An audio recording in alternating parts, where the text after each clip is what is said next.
Hi everybody, Guy Gun here, and I am on the roofs of Shanghai. Boom! Sniping, that's right, I'm getting my snipe on. I don't normally snipe, in fact I don't think I ever really did it at all in Battlefield 3. But I am doing it here because I want to unlock that last sniper rifle, and to do so, you need 50 marksman ribbons. And for those who don't know, to get one marksman ribbon, look at this, Mav. To get a marksman ribbon, you have to get 250 meters worth of headshots in a match. And so I find the best way to do that is actually to get into TDM, because if you're going to play objective-based game modes and try to get headshots, chances are it's not going to work for you. I mean, I could try to get a 250 meter or more headshot in one bullet, or I can get into TDM, where the whole point of the game is just to kill people as they move around, and boom, I can pop these kind of headshots, and they don't seem like much, but they do add up. And if you're playing a high ticket count game, and you manage to get lucky, or you manage to get some good position, you'll actually get a marksman ribbon or two per round. And I think my best round, I think I had 4 or 5, and it actually cut down the time it took to complete this assignment, because I got to admit, it is the hardest assignment to complete, and for a guy who doesn't snipe like me, it takes a long time. So let me fill you in on the setup I'm using. I'm using the L96A1. I really like this sniper rifle. And it's probably, I'm a little biased because I have an airsoft version of it at my house. And it is really cool just to play the bolt action with an airsoft instead of loading batteries in and everything else. But that's a topic for another day and or video. But I just like the action of the L96. I like the looks of it. I like the scopes it comes with. Check it out, marksman ribbon. Ooh, and that's not a kill? How's that not a kill? Come on, that guy seriously had to die in that shot. I hit him right in the neck. And now I have to retreat because now they're just firing up here. Where was I? Okay, I think the L96A1 in Battlefield 4 is a good balance between, you know, those long-range ones like the SRR or the M98B, which I used to mostly in Battlefield 3. If I was sniping, it was the M98B, probably because I had little confidence in my abilities and I was trying to keep the engagements as long as possible. But actually, I feel the sniping game plays a little better in Battlefield 4 thanks to that lack of suppression, most likely. And I can actually move around quite a bit and play a little closer, and that's where I like that L96. It doesn't have that fastest bolt action like the M40 A5. I think the Scud Elite is also faster as well. But it just feels right to me, and I think that if you're going to try and snipe seriously, or at least seriously enough to get 50 marksman ribbons, then you should pick one gun that you're kind of comfortable with and just keep using it and get better and better with that gun, and then sooner or later you'll get those headshots and you'll get that marksman ribbon that you need.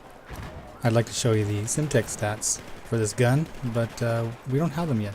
They haven't been made available, and I read somewhere that they're having problems extracting the data from the game files that came with the patch when China Rising came out, which is why we don't know the stats for the most part for the L85 or the MTAR or the RPK 874. We don't know it. Oh, nice shot there, right there. Promoted! We don't know the stats, but we can kind of guess after we compare them to other guns, which is why I said this is kind of a good middle ground, for me anyway. And what setup do I like to run on the L96A1? Well, just the basic, and by basic I mean I haven't actually changed it from when I unlocked it to that. Oh, gold battle pack. Oh, I'm just rolling through these things right now. Yeah, I started with the L96 with the basic, I think it's 8x scope, and all I've unlocked is the straight pull bolt. And to be honest, I don't really use the straight pull bolt to its advantage either. Like straight pull bolt is to stay scoped in and reload so you can fire that second or third shot. But I find I tend to play sniping like I did when I was trying to play maybe Call of Duty, which is always scope out, because I hate being unaware of what is happening around me. I'd rather have an enemy way off in the distance kind of spotted and out of my scope, unscoped, than just to keep locked in and be oblivious to what's happening around me. And how did that shot miss? Seriously, how did that miss? Don't worry, I get another try at it. And the joy of the lack of suppression in Battlefield 4 there, I was actually getting hit by bullets and I still got the shot off. And what I tend to do when I play this map is to move around. I'll move to this corner.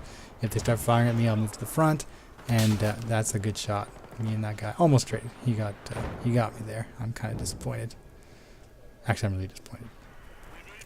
When I was trying to get these headshots, I thought, you know what? Why don't I do it with these pickups? Because I'm terrible with a sniper rifle, and if I use these pickups, at least if I like maim somebody, you know, I don't hit him in the head like that, at least he'll be dead. And I thought, you know, it's a good idea. And I spent some time with these pickups, and I got quite a few kills with them. but unfortunately because you don't adjust the loadout and you can't spawn with them at any time you want, so you can't rely on them. And if you were to rely on them, it would take you forever to try to get these 50 marksman ribbons, because you'd basically have to spawn into a game, run over this thing, pick it up, hope to get like 5 headshots before you die and lose it. And that's not how I play anyway. I know there's probably some people out there who can do it, but I'm not one of them. Like I said, I'm pretty much a sniper noob. But I found with Battlefield 4 and the way it plays, I'm sniping more and more often, and part of that might be because I'm kind of getting tired of objective-based games. And I say that because in Battlefield 3, that's all I played. Objective. I played Rush almost all the time, and I played some Conquest. But in Battlefield 4, I think Rush for me is ruined with some of the map designs. I think they just play so poorly. It frustrates me to no end. And I find myself running around solo like I am right here. I've lost my good position, but don't worry. I extract my revenge from the guy who eventually bounced me out of there. And as I was saying, with the objective-based games bring no real joy, just a lot of frustration. I find I'm playing almost a totally different playstyle than how I played Battlefield 3, and you can see I'm firing way too early here. I'm not coming out of that ADS spread that people know about, that glitch. I'm essentially now, at least for these gun unlocks, I'm just playing for the unlocks now. I'm not playing the objective games. I figure that I'll unlock all the guns and then I'll try to get serious, whereas when I played Battlefield 3 I was totally serious and only started unlocking guns towards the end of Battlefield 3's life cycle, because you can only get so many kills with one gun before you want to shake it up. And after I had 3,000-4,000 kills apiece with the ACWR and the AUG A3, I decided, you know what, and the M60, I decided I gotta unlock some more guns, which changed the way I played the game, only slightly because I was still playing objective-based games. But that frustration is just not worth it for me this time, and I feel that what I will try to do is just unlock these weapons, and then we'll see what patches drop. Nice shot there. We'll see what patches drop in the meantime as I'm trying to unlock all these, and maybe by the time I've got all the guns, the game will be in a better playable state. There'll be less freezes, there'll be better map balance, and I just got crapped on right there. The guy's my nemesis. But anyway, this is just one of the things that happens when you play TDM is you get killed from any angle, and then you spawn in some weird spot. And I spawned kind of like looking at this guy, and I know that because I'm in the middle of the map, I'm going to be in trouble. So I'm going to put this claymore down to protect my ass. And just as I do that, holy cow, this guy comes through there. And mouse control, that's what that is. Yeah, I don't think I'd be able to get that shot with a controller, but with a mouse I pulled off a few of those kind of shots. And I gotta say, it does feel good. Now check out this next kill here. This is why I don't stay in the straight pull bolt, stay scoped in. That guy had no idea I was coming. He never even saw me, even after I started firing. And that's why I don't rely on the straight pull. I always zoom out. I always want to see everything. And after having used the basic setup on this gun, I've actually become pretty good at it. There you go. You can see I can get those kind of leads. Oh, battle pack. I've unlocked everything for this gun now, but I still just run it basic with a straight pull bolt just in case, and nothing else. Not even a rangefinder. I just like to move around it. Oop, boom, headshot. Look at that. That's awesome. Mouse control. So yeah, I played this gun a lot. I'm comfortable with it now.